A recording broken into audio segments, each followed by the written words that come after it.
Hello दोस्तों। हम लोग आज चलते हैं हिस्ट्री के मॉडर्न मॉडर्न इंडिया में हम लोग जो है पढ़ेंगे आज सामाजिक एवं धार्मिक आंदोलन। हम लोग पढ़ेंगे सामाजिक एवं धार्मिक आंदोलन में राजा राम मोहन राय, स्वामी विवेकानंद और स्वामी दयानंद सरस्वती, प्रार्थना समाज और सत्यशोधक समाज। इस वीडियो में जितना हो सकेगा उतने 2 पॉइंट या 3 पॉइंट के व्याख्या करने के बाद सेकेंड वीडियो में अपलोड किया जाएगा। तो हम लोग अभी पढ़ते हैं राजा राम मोहन राय। देखिए, राजा राम मोहन राय प्रथम भारतीय थे जिन्होंने सबसे पहले भारतीय समाज में बुराइयों के विरोध में आंदोलन चलाया था। जैसे कौन सी बुराई? तो हम लोगों को जो 19वीं शताब्दी में समाज में क्या सब बुराई था, उसमें था बाल विवाह, सती प्रथा, यानी बच्चे में विवाह कर दिया जाता था। और सती प्रथा जो जिस किसी भी परिवार में अगर पति डेथ कर जाते थे तो उसके साथ पत्नी को भी अंतिम संस्कार किया जाता था। तो ये सब जो बुराई थी हमारे समाज में, उसको राजा राम मोहन राय द्वारा सर्वप्रथम उल्लेख किया गया और उनको ख़त्म किया गया। फिर हम लोग आगे बढ़ते हैं कि उनके विचारों के कारण ही 19वीं शताब्दी के भारत में पुनर्जागरण का उदय हुआ। यानी कि जो राजा राम मोहन राय हैं, उनके विचारों के कारण ही 19वीं शताब्दी के भारत में पुनर्जागरण का उदय हुआ। फिर राजा राम मोहन राय के बारे में जानेंगे कि क्वेश्चन किस प्रकार से आता है। क्वेश्चन में कि राजा राम मोहन राय के बारे में किस किस प्रकार से क्वेश्चन के अंतर्गत आता है। तो हम लोग फिर देखते हैं राजा राम मोहन राय को क्या क्या कहा जाता है। तो भारतीय पुनर्जागरण के पिता कहा जाता है। फिर भारतीय राष्ट्रवाद का पैगंबर भी कहा जाता है इन्हीं को। अतीत और भविष्य के मध्य सेतु भी कहा जाता है। फिर राजा राम मोहन राय को भारतीय राष्ट्रवाद का जनक भी कहा जाता है। आधुनिक भारत का पिता भी कहा जाता है। प्रथम आधुनिक पुरुष भी कहा जाता है और युगदूत भी कहा जाता है। तो चलिए हम लोग आगे चलते हैं।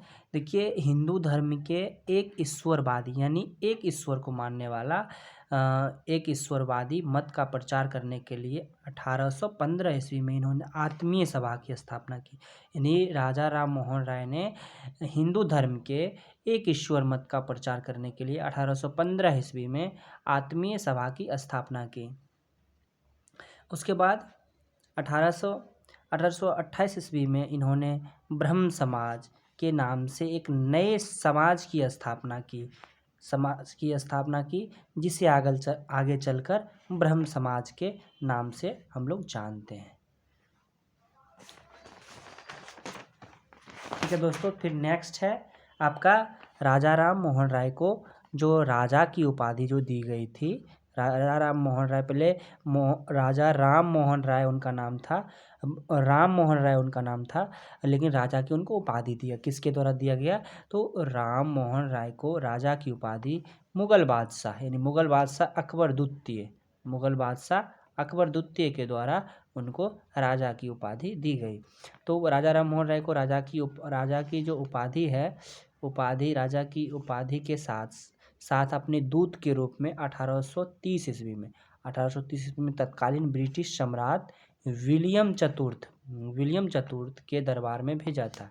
यानी कि जिस समय राजा की उपाधि दिया गया राम मोहन राय को, उसी समय अकबर द्वितीय के द्वारा राजा राम मोहन राय को ब्रिटिश सम्राट के विलियम चतुर्थ के दरबार में भेजा था। किस लिए भेजा था? देखिए, उसमें जो है राजा राम मोहन राय को इंग्लैंड में सम्राट के मुगल बादशाह अकबर द्वितीय को मिलने वाली पेंशन की मात्रा बढ़ाने से संबंधित बातचीत करने के लिए भेजा गया था।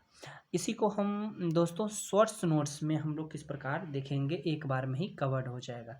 जैसे राजा राम मोहन राय है और इसी के शॉर्ट नोट्स में इनके बारे में एक शॉर्ट में कैसे बताने का आप लोगों को प्रयास किया गया है। जैसे राजा राम मोहन राय के जन्म कहाँ हुआ था और कब हुआ था?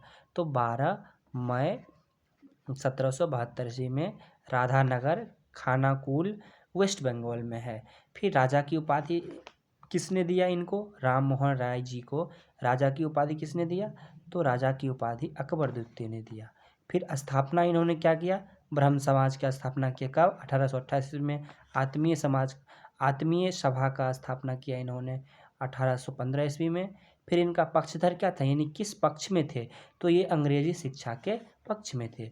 ये जो राजा राम मोहन राय जी हैं जो थे उनका जो है विरोध किसका किए? तो मूर्ति पूजा को विरोध करते थे, बाल विवाह का विरोध करते थे, सती प्रथा का विरोध करते थे। उसके बाद जो है उनके बारे में थोड़ा जान लेते हैं। उनके पिताजी का नाम राम कांतो राय था, माता का नाम तारिणी देवी और उनका मृत्यु जो है ब्रिस्टल एक शहर है जो इंग्लैंड में है। इंग्लैंड में 27 सितंबर 1833 ईस्वी में उनका निधन हो गया। चलिए दोस्तों, नेक्स्ट वीडियो में मिलते हैं। Thank you.